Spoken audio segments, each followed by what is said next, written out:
might have to take notes on this bitch. Hey, welcome back to the Famous and Wealthy Podcast, man. Today we got my boy JD in here about to be talking about short-term rentals and Airbnb secrets, deep, dark secrets, man. What's going on, my boy? The deepest. Everything's well. Hey, man, I just got to ask you this, man. How do you even find the places that can even do short-term rentals and Airbnbs and stuff like that? Oh, shit. Well, I mean, I keep it real simple. I like to do everything the easy way. So for me, I think the easiest way to find a building that allows short-term rentals is to find buildings where people are already doing it. So I'll go on Airbnb and I'll look at the different properties in whatever area. And what I do is I click into these listings and I see which buildings have like the same, which listings have like the same amenities, like the pool. Yeah. And then once I see like 3, 4, 5 different listings that have the same pool, I'll just find that building and call them because I already know they allow it because they already got 5 people doing it. Oh, okay. So, I mean, I know you said you're from New York, right? Yeah. How is that? Shit. I mean, it's cool, man. I don't really like being in New York. A lot of people like to go to New York, but you know, I grew up in the projects over on Washington Avenue. So, in that area, you know, it was more like people loved you more when you did wrong than you did right. And I was a dude that I played ball, right? Okay. So people respected me because I played ball and I did. You know, I was always about ball and money. So, it was cool, but I don't like to live there. Right. Mm-hmm. So as far as like New York, right, is it even worth it to actually get an Airbnb in New York? Because when we go out there, it's usually like we looking on Airbnb, but all of them like, you know what I mean? It's like it's not worth it. I'd rather like be in like a high-end hotel than an actual Airbnb.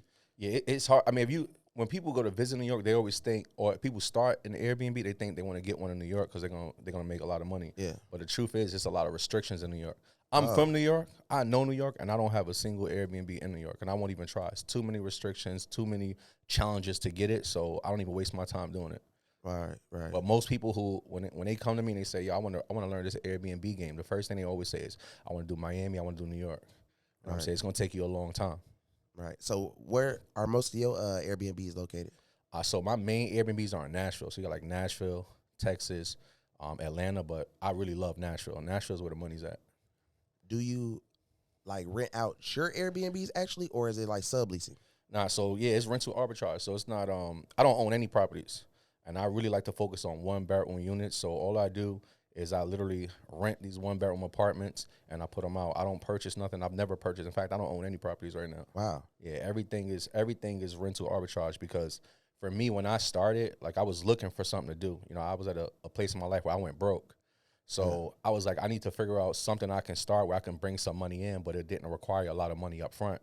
So my boy, he told me, he's like, you ever did Airbnb? And I'm like, nah. And he told me that you can start with Airbnb without having to own a property.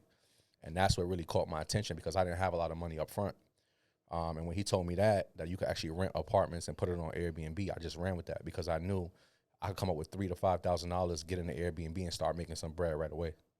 What exactly is rental arbitrage for anybody that's watching who never heard of it, who want to try to make some money? What exactly is it and how could they benefit? Yeah, so rental arbitrage is where instead of you going to purchase a property, like everybody hears about traditional real estate, right? Yeah.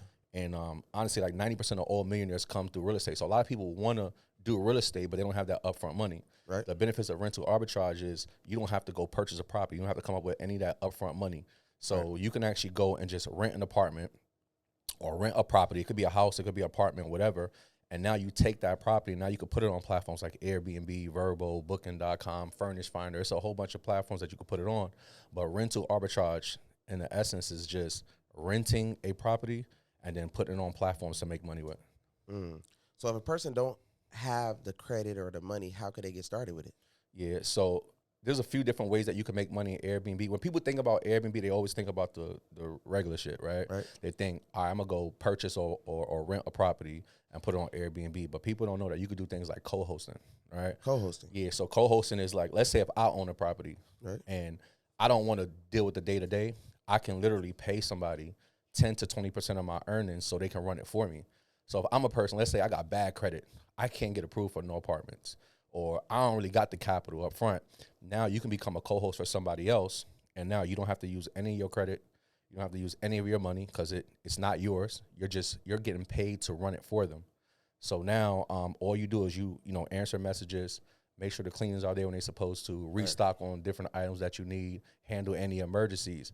But the great thing about that, and what I tell people is, if you don't really have the capital or the credit to start there, because now I could literally get 20, 30 properties all around. It doesn't have to be where I live at, and I could just run everything right from my phone. You just got to learn like different apps and systems to automate it. So imagine you starting a business. Yeah. You didn't have to use your credit. You didn't have to use your money. And now you have access to 20 properties that you're making 10 to 20% off of, and you're doing everything from your home, right from your phone. Wow. So a person that's watching this video right now can literally learn how to make all this money just like that? Yeah. Yeah. It's a lot easier than people think, right? So like when one of my boys, he was doing Airbnb, and he told me about it. I was amazed at how easy it was. Right. But the truth is, a lot of people, they just follow what, they follow trends. So when Airbnb was popping, everybody, I'm gonna do Airbnb. The moment somebody say, Airbnb is canceled, or this shit's happening, or you can't do Airbnb in Atlanta, like that was one of the popular things, people just start to follow that. Right. They don't make decisions for themselves, but if they did, right, they'll see like it's very lucrative and it's very easy. It's like a very simple business. I always say it's the perfect starter business. Right. Right. Perfect start. If you a beginner entrepreneur, or you like a 9-to-5er, or you just looking for a way to make some extra money that don't like take a lot of your time and energy, then Airbnb is that perfect business, especially if you do rental arbitrage, because you're not worrying about the whole purchasing process and like that real estate industry. Right. So look, I'm one of them type of people where if I see somebody doing something and I do not know anything about it, I would like to pay a person to learn everything. I'm all about mentorship. You know what I mean? People pay me for mentorship, and I pay people for mentorship as well. If I don't know it, I don't know it. And I feel like I want to know Airbnb. So if I want to know Airbnb, do you have any like free classes or anything? Yeah. I actually do. I do a free workshop. When I first started this, I didn't want to coach. I didn't want to do it because I did network marketing before this for like 7 years. I was coaching, mentoring. So I didn't really want to do it. But once I started posting my results, I was posting like my Airbnbs. I got a lot of people reaching out to me like, yo, could you just teach me? I had people that call me like, yo, I'll give you $10,000. Just coach me one-on-one. But I didn't really want to do it. But eventually I'm like, you know what? Let me just start doing something. So what I started doing is I started doing these free workshops. Right. I do them on Thursdays. And basically it's a free workshop every Thursday that anybody could just come to and just at least learn the game. And the goal is really not to convince somebody to do it. I don't like to convince anybody to do anything. For me, I feel like whatever it is that you want for you, I want for you too. Like if you don't really want to do shit, I ain't gonna force you to do it. Yeah. But at least you can come in and see and say, you know what? By the time it's over, you know what? This is something for me, or this is not for me. That's cool with me either way. So yeah, I do the free workshops on Thursdays. Okay, so like as far as like business partners, spouses, like who do you like if it was me, right? Who would you suggest that I would work with, like that I get better results out of? Is it like a business partners more, or who you work with? Yeah, both. So my first partner is my wife. Oh, okay. Yeah, when I came home, I was actually when my boy told me about the Airbnb game, I found a dude, like you said about mentorship and coaching. I found a dude that he actually had a course. So that's for me. I always ask like, who can I pay so I can learn this? Right. I like to get it the faster way. So I called my boy and I was on the phone with him. And he was just kind of breaking down. I said, listen, I really want to learn this Airbnb game. Is your program like the right fit for me? And I trusted him. So while I was having a conversation, my wife heard me in the room, and she actually went and purchased the course. So by the time I got off the phone with him, the course is already purchased. So my wife became my partner, right? Even without my permission. Like she was like, yo, I'm going in. Like I hear you talking about it. Sounds like something you want to do. So when I got off, she said, I purchased that course. And I thought that was great. It was great in many different ways on the personal end with my relationship with her. And also on the business end, because she do a lot of things that I'm not really good at. Right. Like she furnished all the properties. Oh, that's good. Right. So I handle like the money side. I handle like, all right, these are the strategies. This is where we're going to go get it. But she's handling everything on the back end, stuff that I don't like doing. Like I don't like answering messages. I don't like, when support got to call you or people got challenged, I let her handle all that. She designs every single unit. So she's really like doing all that stuff. I'm just like finding the properties like, yo, this is a good property. This is where we're going to make some money at. And then she doing everything on the back end. So on the business side, it was great because now the things that I'm not good at, she's gonna be able to take control on that end.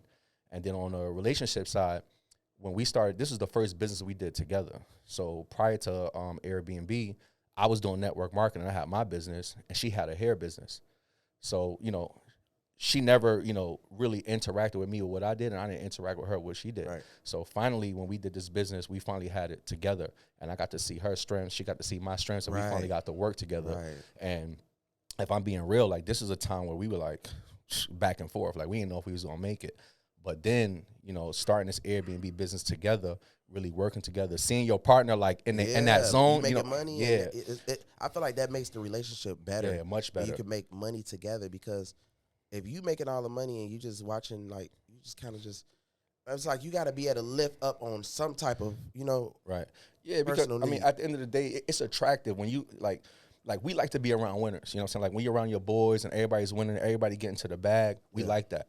So when you got a partner that she's standing on her own, she getting to the bag too, and you see that, you like, you know, just like I like to be around my friends, I like to be around my wife, because at the end of the day, my wife gonna get to it before some of these other niggas get to it. You know what I'm saying? So that was real big for us, like, just coming together, and I started to see that, and we was like, all right, cool, we thriving together, we're making money together, we hanging out together, we doing business together. So yeah, man, it really helped. So partners, you know, I would say if you have a spouse, you know, definitely, you know, invite them into that business, because at the end of the day, you may be good with one thing, and then she may be good with something else. Right.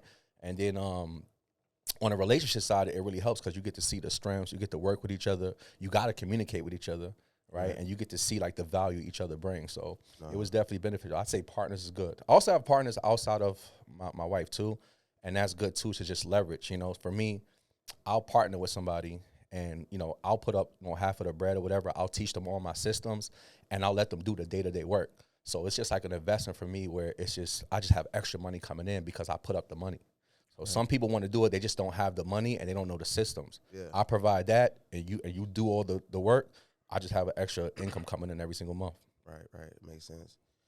I ain't gonna lie. With the Airbnb game, right? I feel like, I know you said you don't own the properties and stuff like that, right? You ain't never had a problem with a landlord? Well, you're gonna get problems with landlords regardless. You just gotta make sure that you're doing, like, you just running shit right. So the thing about Airbnbs, right? Let's say if I just go to a building and I let them know, hey, I'm looking to do this business. They might be all for that first. But then after a while, they may be like, you know what, I don't like this. Or you may have a new landlord that comes in, right? A new property manager. And they might say, yo, you can't do this. You got to get out.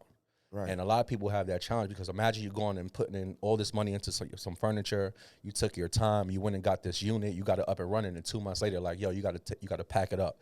You know, you just wasted all your money, right? And you might get an eviction on your credit.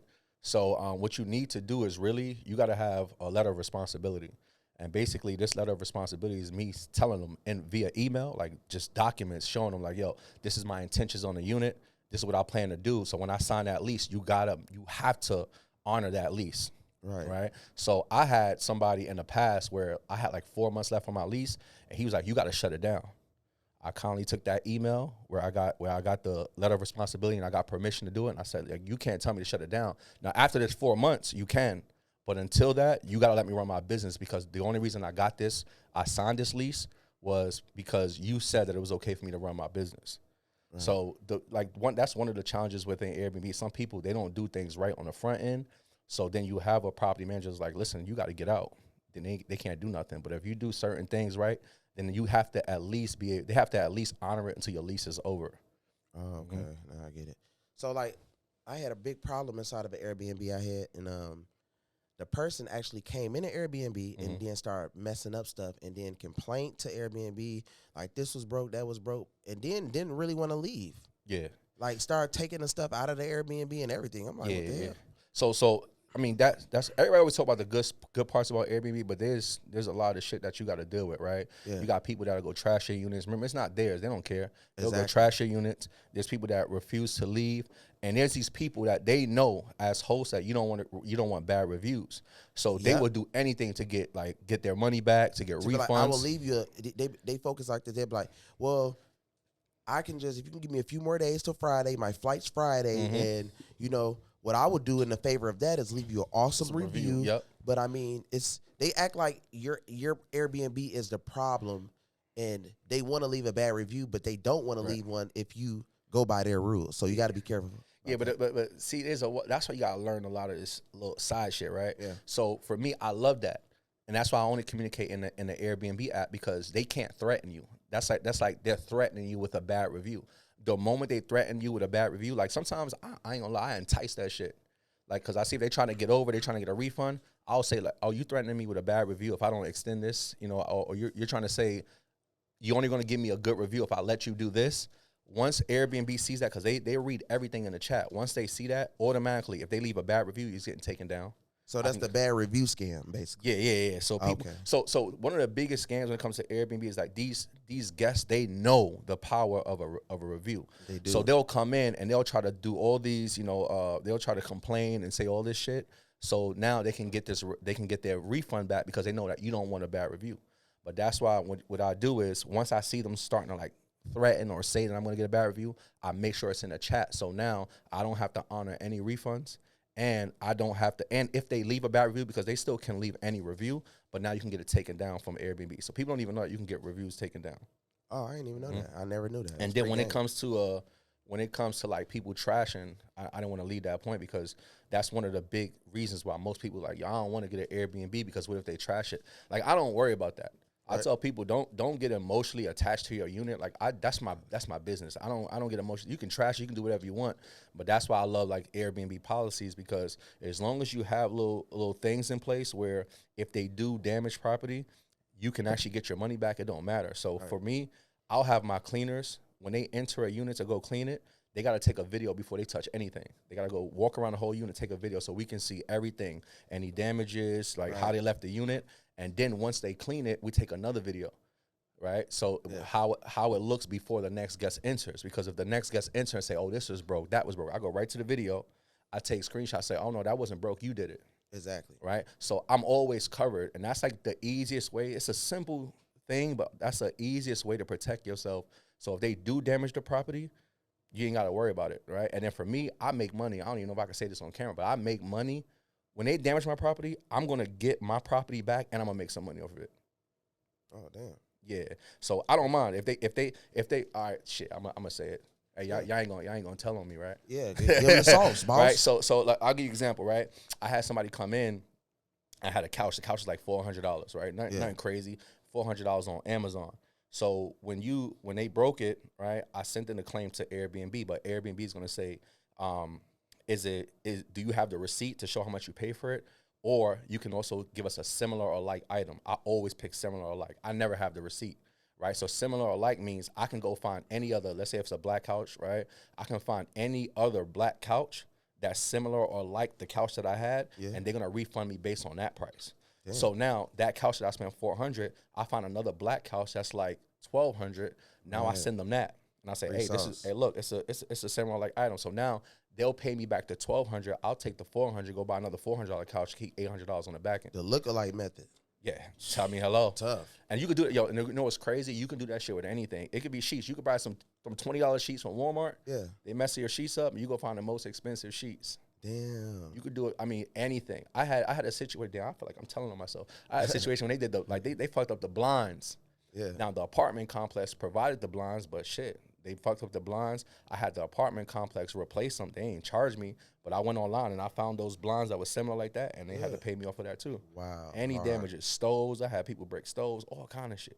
Right. I had somebody break a tub, break one of my, I don't know how they did that. Bro, they broke a tub in mine. How do you break a tub? It's like, he was like, the tub don't work, and he was like, I only like to take baths. Yeah. No, but what? How do you put a hole in a tub? Like, I don't need, like, how's that process even work? I think he went in there, broke it on purpose, and was like, I only like to take tub. This is an inconvenience to me. And like tried to stay like 2 weeks in that thing. I'm like, man, if you don't, man, I was so mad, bro. That's basically what I was saying though. Like, I feel like that's the scam that they pulling as far as Airbnb right now, you know? But yeah. It's wild. I seen that you went to college too, bro. So you went to college? Yeah. For the like what did you go to college for? Nah, so I played ball growing up. Okay, so I actually got a Division I scholarship to go play ball. Right. And you know, I thought I was gonna do that for a while. Then when I went to school, I was like, you know what? I was tired. Like, I played a lot my last year, so I was like, I can't do this. I'm gonna just go get a job. Right. So after graduating school, I went, moved back to New York City. I was working 2 jobs. I was doing social work, and I was working at the YMCA with the kids, and did that for about 7.5, 8 years. Let me ask you something about when you went to school, right? You had student loans, right? Nope. No student loans? Nah, I didn't have no student loans. Oh, I okay. was fortunate because I had the scholarship. Oh, But if I did, I'd be pissed off. Yeah, right. I'd be pissed off because I mean, at the end of the day, I don't do anything related to what I got. Like I don't use my degree. Exactly. I That's don't use what my I degree was at trying all. to get to, Yeah. basically. Yeah. So I don't use my degree. So I'm fortunate that I didn't have those student loans. I don't have those problems. But a lot of times, like I personally think like colleges, like people don't need college now. No, you don't need to go to school, and it's a lot of ways to really live the life that you want without having to go to school. It's like The new school is mentorships. yeah, oh yeah, for You know sure. what I mean? Mhm. I'm going to get online. If I'm watching this video, I'm going to get online and I'm going to find what I want to do and do it through people. Yep. You know what I mean? Because at the end of the day, everybody's hustling. They making some type of money. A lot of us, a lot of people, they like to hold their money tight, close. But you chip away at it anyways. I'd rather pay you to learn Airbnb and attach myself to you and have you take me to the top with you. You know what I mean? Because that's how I'm outside. I'm gonna look in like, okay, I know if I be his friend, if I can get close to him, I'm gonna be just like him or even better, and he gonna bring me around all his connections, and we gonna get to the next level somehow. You know what I mean? Yeah, people don't want to spend money. Like now, for me, the way I think is like, who can I pay? Me too. Like, who can I pay so I can get there a lot faster? And a lot of times people hold on to their money and they don't realize, right?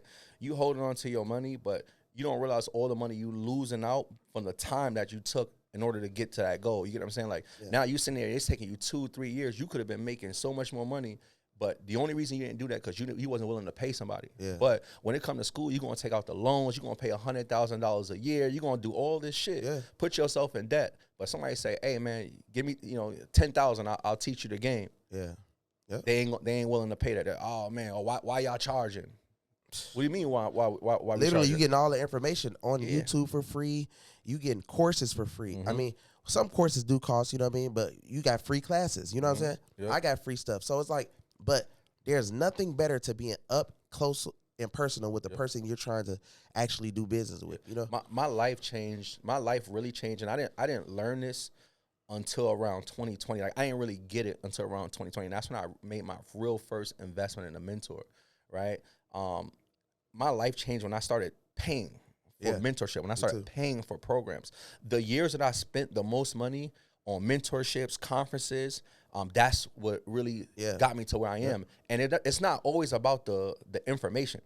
And that's one of the big mistakes, right? I invested into a mentorship. And when I invested into this mentorship, the gentleman had a conference, and I went to the conference. Right. And at that conference, that's when I met my current mentor, like my brother, my friend, Dion. Right? Yep. I met him there. If I hadn't made that investment, I would have never made that connection. Exactly. Me making that connection with Dion, I've made $30,000 in a day. Wow. Just from that. But people will look at me like, oh, shoot, this person's mentorship was $55,000. Shout out to I've Dion. made that shit 30 times over. You get what I'm saying? No cap. But guess what? It's because I invested in that mentorship. It led me to the right person, and that person started to lead me to the bag, right? Bro. So for me, I don't mind paying to get in rooms. I don't mind investing in mentorships. I don't mind any of that shit because I already see the results of it. I look at it like once you pay, right? So you had a certain type of people you hung around before you did all this, right? Oh, yep. And you start to understand, like, damn, I was around these certain type of people. Now it's a group of 9-10 people. They're all making money. They all got houses. They all got good credits. They all got nice cars.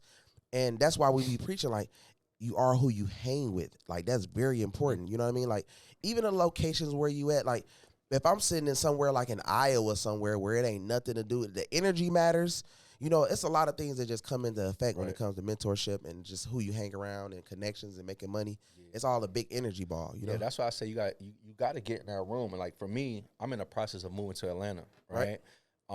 When I was home, so like I said, I'm from New York, but I actually moved about 30 minutes from New York into Stamford, Connecticut. The problem with that is I'm alone there. Right. I don't have that energy around me. So for me, you know, before I tried to get away from the negative energy, that's why I really wouldn't be in New York a lot. Yeah. And then when I started coming to like these conferences, getting around people, hanging out with my boy Dion, I started saying like, damn, I really like being around. Like every time we around, we mastermind and we hanging out. We could have, could be casual dinner. We just start talking about business. Like, hey, you heard about this? Money. Money, exactly. So now I found myself flying. Like people look at me like, yo, this dude, wasn't you just here? Wasn't you there? Yo, why you go to these places so much? Why you always here? Why? Because every time I get there, I meet somebody and we end up connecting somehow. We connect to the right person and we end up running something together. right? Collaboration over competition. It always happens every single time. I've never flown somewhere and not met somebody that helped me at some point, or even if I could give value to them, where we make some sort of connection. So I'm quick. Yo, hey, we need to do here tomorrow. All right, cool. I'm booking this flight. I'm out. But people, they rather go to the club. They rather do this shit. They'll spend 10 bands in the club. But they won't spend 10 bands to get in the right room around the right people. That's going to take that, you know, where you can make that 10 bands in a day. Okay. Right. So, relationships, man. Relationships change everything. Environment, the people you hang around, and I found out, all the people I used to hang around, I don't even want to be around no more. Exactly. You know what I mean? I don't even want to be around no more. Exactly. Right. That's why I always say I would spend more time with myself than I was with people, and then once I got around people, now I'm like, all right, cool. I'm in the right group. I'm in the right, and I just keep elevating because I'm around the right people. You know what I mean? Then you just get excited about what's about to happen next. Like what my mentor Dion got for me next. What this person got for me next. Because as we continue to work, we're always want to keep meeting connections and bringing more and more to the table. I always tell people, we already got our tables made. Y'all should bring something to the table. You know what I mean? And even if you can't bring something to the table, you don't got no money. You know somebody with money. You know somebody who wants to spend some money. So if you can't bring the money, how about you reach out to somebody else like, hey, man, I think you should link with Dion. I think you should link with KEVO. I think you should link with JD. You know what I mean? And make that initial contact so that I'm going to look at you like, oh, you brought this guy. So that will make me want to rock with you because you didn't have to do that. So if you are watching and you meet somebody who got the bag or whatever, bring them on. That's going to build your relationship. And we rock out like that, you know, and resources too.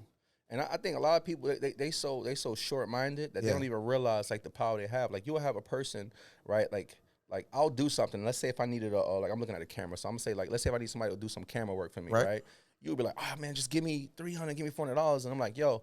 If you just was like, all right, let me go ahead, let me rock with you, let me record you. Now, guess what? You come get in the rooms. Now we in the rooms like when we was eating dinner yesterday. You know what I'm saying? Bro. And now you like, oh shit. Now this person, I want to hire you because I saw the work you did for JD. See, this is the thing. So I'm glad you said that, bro. That's very important. So I work with cameramen. The reason why a lot of cameramen and a lot of these guys, they're not business minded. They just get behind the camera, edit. They don't understand it. So it's like this. I'd be like, hey, bro. I will pay you whatever you want, which is fine. But as far as you notice, after it's done, they will be like, hey, bro, can you do the promos or can you do this, and this? I'm like, fuck no. I paid you for your service. Exactly. You know what I mean? And I have a service as well because they don't look at you as a business. Right. But I'm a business, you a business. We have to be even. You know what I mean? So if we both can, I feel like bringing more customers is everything. Right. How you going to bring customers? You have to use the celebrity or use whoever you're working with to actually get more and more people. That's how I would work. You know what I mean? But everybody got their niche. They don't see that because they're gonna look at it. Oh, I can make this quick 400. All right, cool. We're gonna pay you, but the relationship that you would have built and the exposure that you would have got if you just say, you know what, let me go on the service end of that. Let me just serve. Like, bro, you know what, I got you. Let me take care of that because now you get in the environment. We see that. We start to like that. Now we want to put you in a position like, hey, bro, I got a good dude that do cameras now. I'm gonna set you out. Now you start making more money. So it's like, would you rather make like $400 or $500 right here, or would you rather put yourself in a position where you're making $10,000-$20,000 because now you build that relationship? You know what I'm saying? Capitalization is key, man. Yeah. So I've done shit like I one of the things I could think about, right? A few months ago, I flew out to Dubai to teach about Airbnb. Right. Now, some people would be like, all right, yo, well, how much you gonna pay me? I'm like, nah, I didn't ask for no pay. I paid for my own flight. I went there, right? And some people are like, oh, why would you do that? I went there, but guess what? What happened on the back end? A lot of people, they loved the information I was given. Right. A lot of people say, yo, I want you to coach me. I put them onto a play, right, to get access to this apartment complex. Yeah. And on the back end, that apartment complex had a referral. And I ended up saving over $40,000 in rent that I didn't have to pay. Wow. So people would have looked at it like, I could have went and said, all right, just give me $5,000, I'll come and speak, or pay for my flight. But they don't see how the thousands, you know, the tens of thousands I made because people wanted me to coach them. They don't see the $40,000 I saved on rent because I did the referral. So people are so short-minded that they don't see the big picture. And that's really what I want to, tell people. It's like, yo, sometimes see where you can add the value. It's not always about like just that short-term, short-term pay. Build those relationships, get in these rooms, and then it's going to lead on the back end. It's going to lead. Because one thing I want to tell people though, like you will make some money, but the money is going to be gone. It's going to leave. Yeah. It's going to get spent. So how can I keep the money recurring? Yes, sir. So what it is you meet people who always have money recurring, Mm-hmm. who's always seen, who's always on top. You connect yourself to them, and then you come out with a strategy to make yourself needed as much as possible. Right. You're going to get, this person makes $1 million, I'm at least make 10% off them. Mm-hmm. You know what I mean? I spend my money, if I want a mentor and I pay $75,000, $100,000, whatever he charge, I'm gonna say, okay, I guarantee you that I'm gonna make my money back off him times 10, Right. because I'm a hustler myself. So let's say if it's you, I'm gonna be like, okay, well, damn, you know what I need to do? I need to go meet people who needs your Airbnb service. Mm-hmm. You know what I mean? I'm gonna make 1 million calls. I'm gonna call my friend. If he don't know nobody, I'm gonna tell him, hey, bro, ask some of the people you know. And if people might know, you know what I mean? So it keeps going on and on and on and on. You know what I mean? Yeah. Some people are like, oh, well, I don't really know nobody, man, and this and that. Well, I'm pretty sure your friend might know somebody, or his friend might know somebody. You know what I mean? That shit just leads back to like that. Like when I first started, it was really about like affiliate marketing. Yes. Right. And people don't realize that, like, if you find a way to be the bridge, because some people, like, if you can't do, like, all right, you might want to do Airbnb. You may not have the money or resources to do it right now, right? But instead of you going to, tell your people, hey, yo, yeah, JD teach this Airbnb game, right? Now you can be the bridge. So it's like you know people that I don't know. I coach, right? Right. So now you tell your boy, like, yo, he does that. Now they come to me and they're like, all right, I want your coach service. Now you get paid off of that. Exactly. I did that for years. I did it with boats. I did it with homes, right? I did it with mentorship programs. So the course that I took when I first started my journey, I didn't want to teach at first. So all I would do was refer his course, but he had a kickback. So I would always make money just by referring, by connecting to people. So sometimes you just got to be that's what it's called, like affiliate marketing, where you just a bridge. Like, you know people, you connect them. If I know KEVO is doing some shit and I know somebody who need it, I'm gonna refer them. I'm not gonna not refer. Like, I'm gonna say, yo, I got somebody that'll be good for what you got going on. Right. You know what I'm saying? Yeah. Right. All right. So let me ask you something. Back to the Airbnb, right? Mm-hmm. So if a landlord told you got to stop what you're doing, what would you do? So it depends. It depends. If he tells you got to stop, but you didn't go in there right way, because there's a right way to do it and there's a wrong way, right? So or a legal way and legal way, right? So a legal way is like you can just take any apartment, any private. Let's say you just go and sign a lease and you just put it up there on Airbnb. You put it up there on Vrbo. You start making money. That's like the wrong way to do it. Okay. Now you can do it, and it's a lot of people who do it, and it's a lot of people who get away with it if you have like certain systems in place. And then a right way to do it is I tell the landlord that, hey, this is what I'm going to be doing. Now, if you do that, that goes back to, it's a letter of responsibility that, it's a professional document that you have drawn up, to where now if a landlord says, hey, you got to stop, they have to at least honor the agreement of the lease. So they have to, if I got a 12-month lease, I got to at least stand 12 months. Now, after that, they can say, you know what, I'm not gonna renew your lease. That's another thing. Right. But they can't tell me to stop. But if I went in the wrong way and I didn't tell them and they found out that I was doing Airbnb, they tell you to stop, you got to stop. There ain't nothing you can do about it. Oh, wow. Yeah. That's wild. Yeah, so, but, like I said, man, it's the right way to do it. It's the wrong way to do it. Some people get away with the wrong way. I know some people that they went and they got an Airbnb. They didn't tell the property manager. They didn't tell the property owner, but it works because they got good systems. Why? They don't let their guests go through the front. Right, if they got a parking lot, some of these buildings, you put a code in to enter the parking lot, and it goes to your phone, and now you can open the parking lot. So now they go through the back, they go to the apartment, and nobody ever knows. I know people that made a lot of money doing it that way, right? But you got to have the right systems in place. You got to make sure that you know what you're doing, so you can make money that way, or you can go the route of saying, you know what, before I move in, I'm going to tell this property manager, I'm going to tell this property owner, yo, this is my intentions of me getting this apartment, of me getting this house. I'm going to use it for business purposes. Have you ever seen like a spy camera in one of them? Yeah. Yeah? Yeah. Like how do that work though? Like what do they be put? Because I be going into Airbnbs and they say you should go in the spy store and actually get one of those things and like actually want a whole house. Because I believe if it's like a real nice property, man, I know they got spy cams in there. Yeah. I had a boy. So you're not supposed to. You're not supposed to have these cameras in. Like most people, they'll have the cameras like right outside the front door or inside the back door. But I remember I was in Atlanta with my peoples, and he had this dope ass penthouse, right? Yeah. This is my boy. And we was going out that night. We just heading to the club. He like, yo, look at these motherfuckers on my couch, right? And he literally looking at them. And I'm like, yo, bro, you got the cameras in there, but he literally looking at, you know, they on the couch. He can't say. Yeah, yo, I was thinking that. I'm like, I know for a fact these really nice homes gotta have spy cameras, bro. Yeah, like, there's no way they just got you freely just running through their crib. Yo, nah. Oh, they got them. They got them. But like I said, when I they just seen can't that, say nothing. Yeah, they can't say nothing. They can't, and they won't put it on. You're supposed to say, yeah, I do have cameras on Airbnb, right? Because like for me, if they say they got cameras, I ain't staying there. Yeah, right? true. And so most people know that if you say that you got cameras in there, people are not going to book. So it's going to decrease your bookings, it's going to decrease the money that you can earn. So what they'll do is they won't put it. They'll still put their cameras in there, but they're not going to put it on Airbnb to let you know that they got the cameras. So that's why it becomes like a spy camera. So yeah, you got to look out for that for sure. Yeah, for so sure. what you like as far as Airbnb? Do you think it's still rocking, or you think it's dead? Nah, Airbnb is still rocking. The two things that people will always need is they will always need a way to get around, and they will always need a place to stay, right? No, for sure. They always need a place to stay. So when people, you know, that like it just goes back to people buying other people's opinions. And I say, like, if you buy somebody's opinion, you got to buy their lifestyle. The people that's telling you, oh, Airbnb is dead, it's broke, they ain't got shit. They ain't got the money, they don't know nothing about it. Yep. People come in here and say, hey, man, Airbnb is dead. Like, I'll post something, and they'll be in my comments going crazy. Oh, that train is passed. Airbnb is dead. I made over $1 million. Yeah. It always be the people, you know what I'm saying? But always, if you go look at the people's pages that's comment, it's always like broke, regular, fake pages and people that just, you know what I'm saying? Or it'd be an old hating ass friend behind the fake page or something like that. But that's not the problem, because I believe negative people are supposed to be negative. That's their job. Their job is to be fucking negative. Yeah. The problem is the person listening to that person. Like, you really you thought with all your fucking intelligence, I'm gonna listen to this person talking about Airbnb is not broke when I see the proof of this still working. So is Airbnb dead? Airbnb dead? Absolutely not.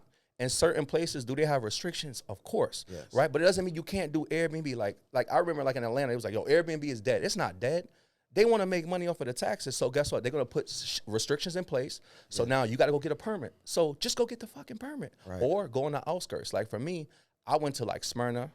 I went to like by the Perimeter Mall, because it's not in the area where it required a permit. Right. But I still make great money there. Right. So don't listen to people when they saying Airbnb is dead. It's not. Right. And most places where they're saying that, they're just now requiring permits. And in most cases, it's not in the whole city. It's just in a certain area in that city. To you, what's the number one place you think for Airbnb? Nashville. Nashville? Let me tell you why.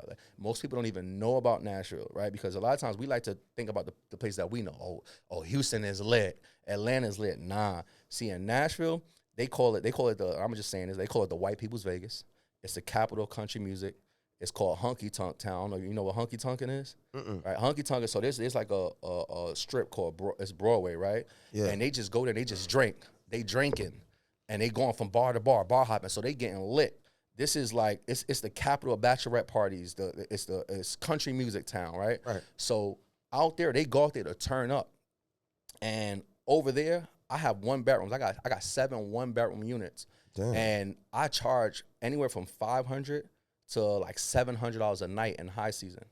Wow. Yeah, on the weekends, and then on the weekdays, I charge like $350 a night off of 1-bedroom units, right? So people will look at these other places. I'm like, yo, I'm making like, you know, that unit will bring in like $10,000, $11,000 a month off of a 1-bedroom unit. Imagine doing that with 7 1-bedrooms. That's just happening. So Nashville, like if you can get an Airbnb in Nashville, it's good. Now, this goes back to what I was saying with the permits, right? Nashville does have strict permit laws. So that's why I use Airbnb friendly buildings. People don't even know about Airbnb friendly buildings. There's literally buildings where Airbnb partner with them. So you don't have to worry about coming up with a script like, oh, can you let me do Air-? You don't have to be nervous about calling them. You don't have to worry about any laws like Airbnb, like the building is for Airbnb. Right. So I use the Airbnb friendly buildings there. A lot of people don't want to do that because you do got to pay the building a percentage. Right. But I always, you know, people are like, oh, I ain't paying. Okay, cool. You don't pay. I'm gonna pay, because it's not about how much money you pay. It's about how much, what it's worth. Right. So I'll give you an example. You'll have somebody that will go get an Airbnb, let's say in like Atlanta, right? And you don't have to pay any fees. You don't have to give the building no percentage. And after, let's say every month, after paying all of your bills, all of your expenses, you come home with like $1,100 a month, right? And you're like, well, that's cool. I ain't got to give nobody no percentage. I'll be in Nashville. I'll pay my percentage, and I pay 25% to the building, right? But after paying all my bills, after paying all my expenses, after paying the 25%, I'm coming home with $3,500, $4,000 a month in profit. So would you? My question is, would you rather not pay the building a percentage and come home with $1,000, or would you rather pay the building their percentage, but because you're in a great area, you bringing in $3,000, $4,000 a month in profit? Right? People just don't think. They don't think, and it sound cool. Or why would you pay a building? Because I'm gonna make some more money, bro. I'm in business to make money. I'm not in business to be cute. I'm not in business to be on Instagram posting my units. Like, oh, I got 5 Airbnbs. Cool. How much money you make? Right. Because if you look, if I go to my joint, let's see. This is just one of my accounts, right? These are all one. By the way, I have all 1-bedroom units. None in the city that I live in. None of which I own, and these are just one. Look, this is a matter of fact. You see what it says? That's just one account. The last 365 days. Wow. That's $500K on one account. I have 3 accounts. Wow, y'all see what's going on. What's going on. See if you can get the zoom in, buddy. And that's one account, all 1-bedroom units, right? So, I think if you just turn the screen thing now, there you go. Right. Yeah, so you know what I'm saying? Ooh. So right there, and this is only 5 of the 12 Airbnbs on this account. Yeah. Right. So yeah, man, I like, and Nashville is responsible for more of that, and those are with Airbnb friendly buildings. So it's a lot of ways to get in. Just people don't really know because they're ignorant to it because they hear other people talk negative about it, right? Versus just going to find out. And that goes back to what we were talking about. Like, sometimes you just got to pay, because when you pay people, they know shit that you don't know, right? They know little things about, so when you pay, you get that. But everybody want to go and get, if you go on YouTube, you're going to find the same information. Right. But if you go and you pay somebody, you pay a coach, you pay somebody who's actually got the results, then you're going to get that inside information. I be hearing people, they be like, man, all that information's on Google and all that information is free on YouTube. So why is everybody rich? Exactly. I always say, well, why y'all broke? Why y'all wasting the time to sit and go find my page and comment on my page and this and that?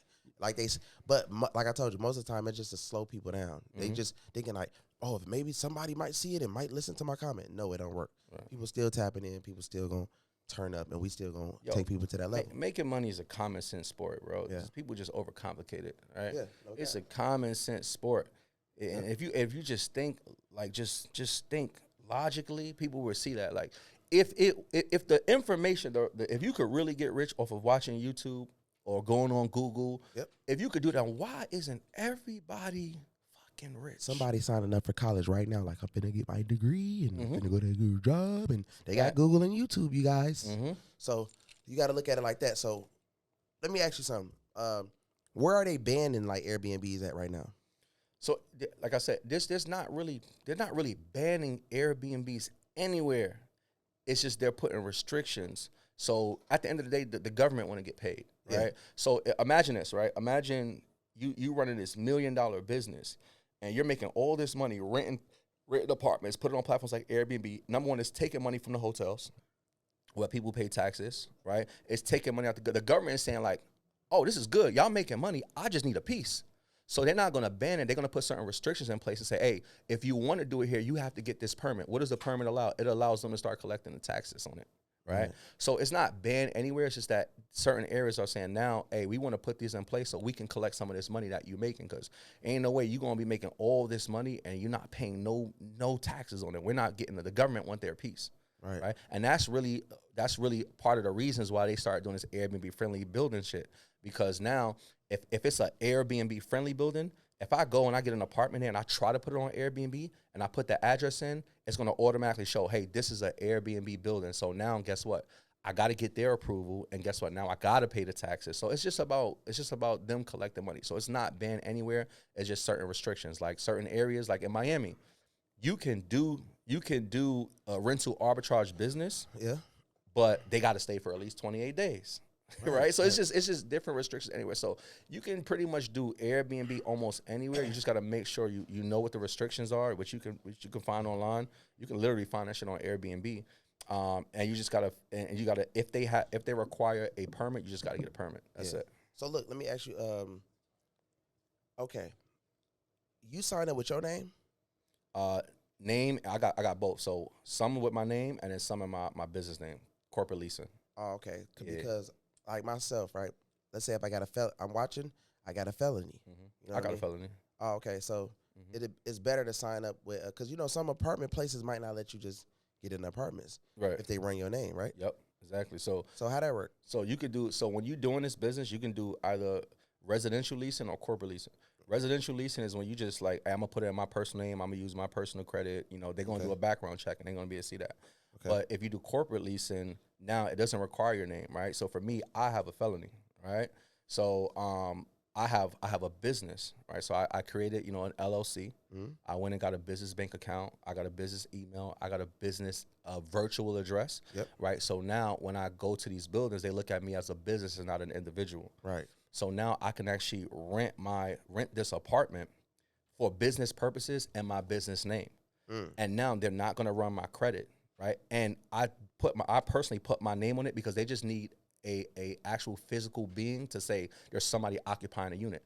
But they don't run your credit. They don't do no background check because it's all in the business name. And you have your name on the lease as it's yours, but it's not like they don't run your background. They don't run your credit. It's Do some in the places business still name. try to run your credit though? Nah, they have to. No, unless you PG. So PG, a personal guarantor. So you can also say, hey, I'm gonna put this apartment in my business name, but I'm a back it up, like co-sign it with my personal name. That's the only way they're gonna be able to run your personal credit. Or if you sign a residential lease where you're gonna put in your name. But if you do a straight corporate lease, they cannot run your credit. They cannot run your credit. They can't do no background checks. None of that shit. Free game. Right. So if you don't have any records, if you do have credit, right, you can put in your name, right? What I would suggest is you wanna be in a position to do both, because if you go ahead and get you a business, right, you do the little things. It don't cost a lot of money to do this shit, to get an LLC, you know, to get a business virtual address. I pay $10 a month for a business virtual address. What's a good site for the business virtual address? So I use iPostal1. iPostal1? iPostal1.com. Yeah, so I use iPostal. I got all of my businesses. They have their business addresses, right? Yeah. You don't want to use your home address or any of that stuff because it's, you know, that's just public record. Somebody could just easily find out where you live. Exactly. Right. So you definitely don't want to do that. So I put everything in my business, and then now I go to some buildings, I get corporate leases. Other buildings that they may not allow corporate lease, but they'll say, hey, I'll let you go ahead and use this for business, but you got to put in your personal name. Right. So in that case, you can go the personal route. So you just want to be in position to do both. But if you got a record, if your credit ain't all there, you want to just go ahead and start putting everything in your business name. All right. So if people want to tap in with you, like, how can they find you? You got like a community or something? Yeah. I actually have a community. I have a few things. So I do have a community where literally I give people access to over 40 calls every single month.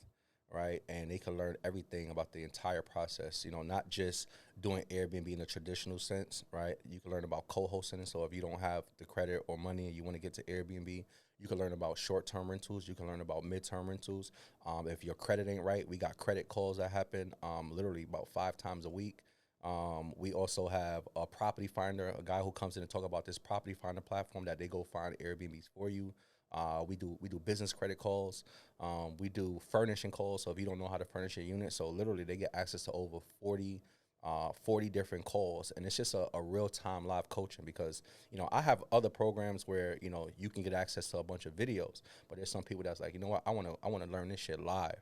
Yeah. So that's what the community is for. The community is for people that's like, listen, I want to be live. I want to be on these calls. I want to see a human. I want to be able to ask questions. Yeah. So we do have a community where every single month over 40 calls that they get access to. So what drop all the sites where they can find you and, you know, like everything. So you just want to honestly go to employeeexitplan.com, right? Employee exit plan. Employeeexitplan.com. Okay. With that, that you'll get introduced to like a free workshop. Right there. And if not, man, the easiest way to tap in with me too is in social media, right? So Instagram, right? That's at the J Dinkins. So that's TheJDinkins. And usually when you go there, you'll be able to tap in with me. You can send me a DM on whether you want to come to a free workshop, whether you want access to the community, where you're gonna get that information a lot faster. But either way, through Instagram would probably be the best way to tap in with me. Okay. You don't got an email for mentorship or anything? Email is info@ at heymisteraffiliate.com. So that's INFO at heymisteraffiliate, which is HEYMRAFFILIATE.com. Info at heymisteraffiliate.com. Yes, sir. I appreciate having you on, man. Famous and Wealthy Podcast, man. Make sure y'all follow me on Instagram. Y'all already know. Like, click, and subscribe. Make sure y'all comment on this video, man. Let us know y'all rocking with us. Also, man, if you ain't a part of the BANDMAN University, make sure y'all tap in with the BANDMAN University. We doing crazy funding over there. We doing crazy giveaways over there. So make sure y'all go to there and sign up, man. Get on the tier and let us know y'all in there.